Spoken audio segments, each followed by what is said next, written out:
देश में दामाद का नाम तक जी लगाए बगैर नहीं लिया जाता, वहाँ पर आप दामाद के साथ। ये कहाँ से सीखा? अपने रोमांटिक हस्बैंड से। ये कहाँ से सीखा तुमने? अपनी शर्मीली वाइफ से। क्या कर रही हो? मोतिमा देख लेगी।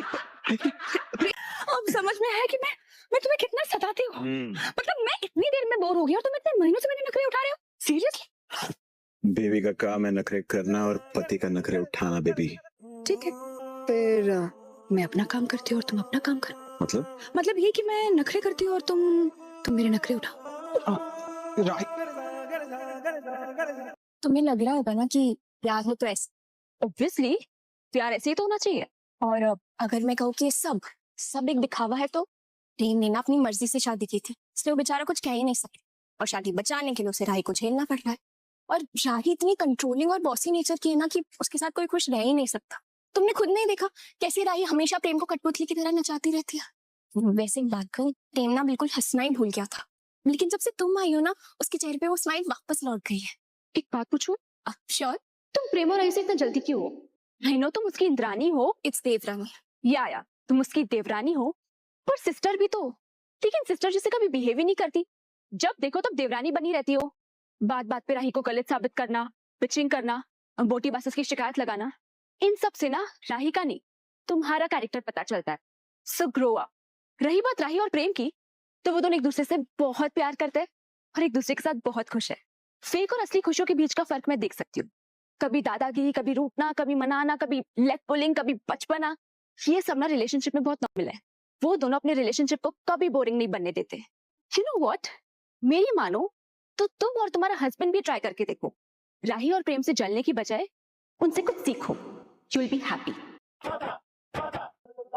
मैं यहाँ तेरी मोटी बा के साथ गरबा करती ना, तो मैं तो उनके ऐसे यूं छुट्टी कर देती हूँ। तो जाइए ना माँ। अरे नहीं, तुझे अकेले छोड़ के मैं कहीं नहीं जाऊंगी। यहाँ मैं यहाँ अकेली कहाँ हूँ, सब यहीं पे तो है मेरे आसपास। नहीं, फिर भी नहीं, बस तू बैठ यहाँ पर, मैं भी बैठी हूँ। ये देखिए, ये बच्चे देख कितने शैतान है। ये तूफानी लड़के, ये इनका कोई भरोसा नहीं है। अरे बा, मैं यहाँ से हिलूंगी भी नहीं, बट प्लीज आप जाइए ना, प्लीज बा, नहीं तो मुझे गिल्टी फील होगा कि आप मेरी वजह से एंजॉय नहीं कर पा रही है। पाक्कू हिलेगी नहीं? पाकू। यहीं बैठी रहेगी? हाँ 100%। 100%। हेलो।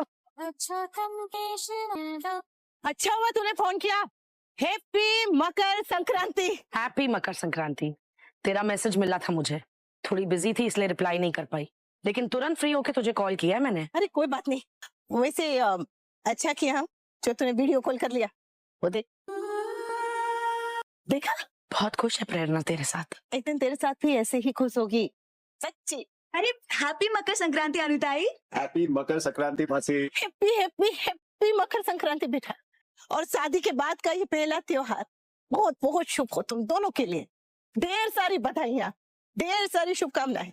अरे वाह रे वाह भारती, ये गहने तो बहुत प्यारे हैं। माँ ने बनाए। हमारे यहाँ मकर संक्रांति के दिन सुनबाई को ऐसे ही तिल गुल के गहने बना कर देते हैं। सरस, बहुत सरस। अरे जो भारती को इतना प्यार देने के लिए मन से आभार। Thank you. ओए, ये सिर्फ तेरी बेटी नहीं है, मेरी भी बेटी है। और प्रेरणा तेरी ही नहीं, मेरी भी बेटी है। तू अपनी बेटी से बात कर। लो छोकरी, शादी के बाद तो तू पहले से भी ज्यादा सुंदर हो गई है। तू हमेशा हमेशा हमेशा खुश है। सुंदर का तो पता नहीं, मगर खुश बहुत हूँ। अनुताई आपको बहुत मिस कर रही हूँ यार। मतलब शादी के बाद मेरा पहला त्योहार है और आप ही आ नहीं हो। अरे मैं आ जाऊंगी ना अभी, बस आ ही रही हूँ समझ। ठीक है। अरे क्यों, क्या जरूरत है? नहीं, मेरा मतलब है रह वहां पर थोड़े दिन अपने परिवार वालों के साथ, वक्त दे उन्हें। मैं हूं ना यहाँ पर, तू क्यों चिंता कर रही है? और संक्रांति का त्योहार तो मैं इतनी धूमधाम से मनाऊंगी अनु कि चौल वाले जिंदगी भर याद रखेंगे। Thank you thank you thank you thank you Rajju. तू है तो मुझे जरा भी चिंता नहीं है। वो बिल्डर कोई प्रॉब्लम कर ही नहीं सकता तेरे होते हुए। चल अब रखती हूँ, बाद में बात करते हैं।